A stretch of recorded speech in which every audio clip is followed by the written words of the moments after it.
Hey y'all, so hopefully no one was blinded by the eclipse last week, and y'all are able to thoroughly enjoy this video.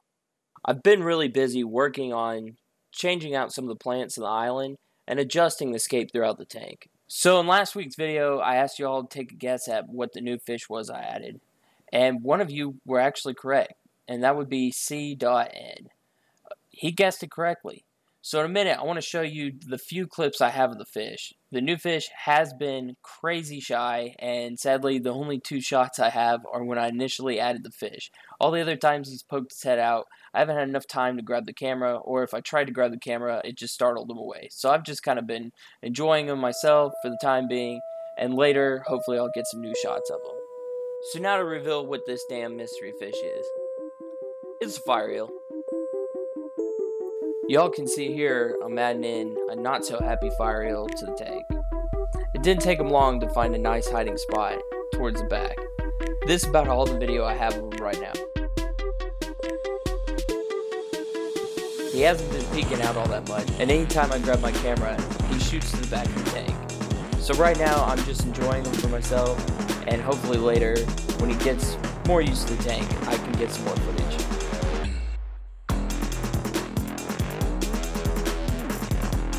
Let's get a closer look at one of the other inhabitants I've added to the tank. I got a bunch of suggestions for animals to add to the island. Now, my choices are kind of limited in my area, so I took a trip to my local fish store and picked up a Firebellied Tone. As you can not so easily see here, he's making himself right at home in the plants. Now, some of you might say, oh, that's pretty simple or common or basic, but I think he's cool, and I'm starting out with something new here, so he gives me some room to learn.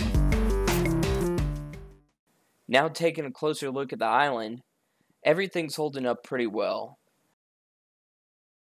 Around the edges, the moss has loosened up a little bit, but I'm using roots and twigs to kind of hold it together, and they also add a little bit more natural look to the island. Looking here, I've got a lot of comments about this fern. Now this fern, I don't know exactly what it is. Y'all probably can identify it better than me, but I pulled it right out of my oak tree. It's growing all over that thing. These plants here were donated by my mother-in-law. They were some of her house plants. And this group of plants right here, you may recognize from some of the tanks. I've decided to try and grow them immersed. I'm giving them a spray with the Mr. Bottle every couple of hours to keep them moist, but I think they're going to adjust well.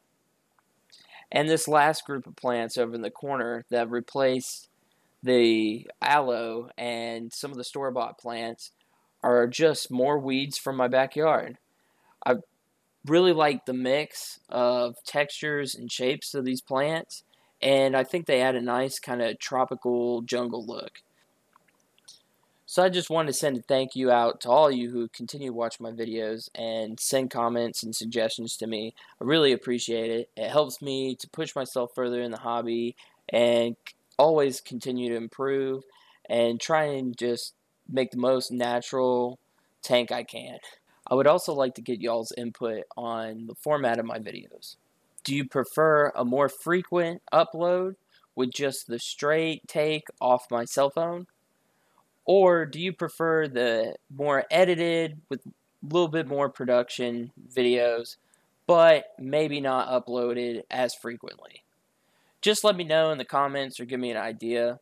But anyway, I'm going to get back to work on this tank and keep tinkering with it and hopefully have another great update coming your way.